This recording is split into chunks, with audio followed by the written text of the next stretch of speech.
Number 5. You can find it in Isaiah chapter 6. The worship of God is the recognition of the sovereignty of God. Recognizing how big God is. Daily recognizing how big God is and worshiping Him in His sovereignty. Getting a vision, a revelation of the almightiness of God. A revelation of the size of God, unquantifiable size of God. And living in that, and living with that knowledge that is the Almighty God, and there's no other God like Him, that He can do and undo.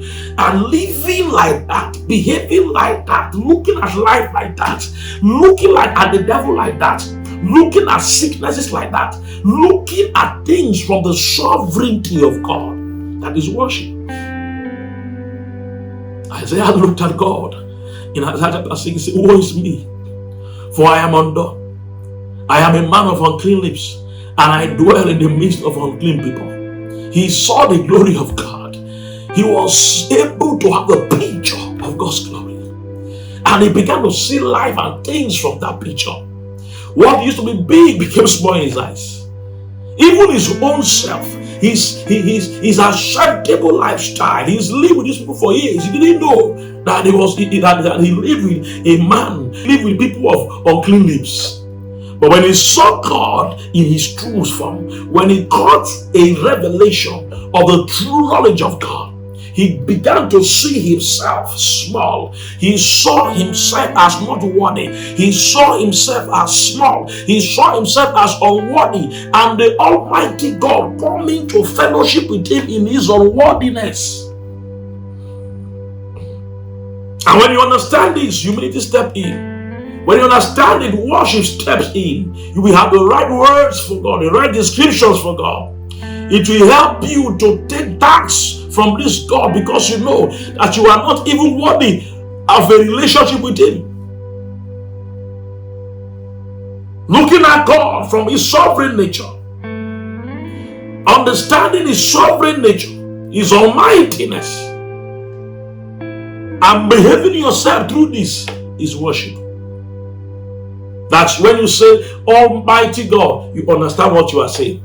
When you say all-powerful God, you understand what you are saying. You have a picture of God. You have come to understand that this God takes decision. He doesn't need to have a meeting with anybody. He can have a meeting with himself. He can have a meeting with himself and do what he wants to do. His decision can prolong your life. His decision is the final say. He has the power for everything. Like Jesus Christ said, he said, all power will be given unto me in heaven and on earth. So understanding God in His almightiness and walking through life with a picture of the almightiness of God is worship. And when you get this picture, to bow down before Him is easy. To submit your life before Him is easy.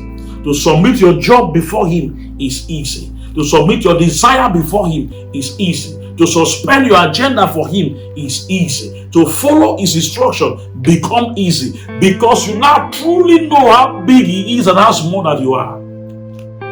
That is worship. Getting a revelation of the sovereign nature of God. Getting a revelation of the indescribable largeness of God. And looking at yourself truly as the way you are. And then submitting yourself to be used by this God that is so almighty, yet want to work with a person like you.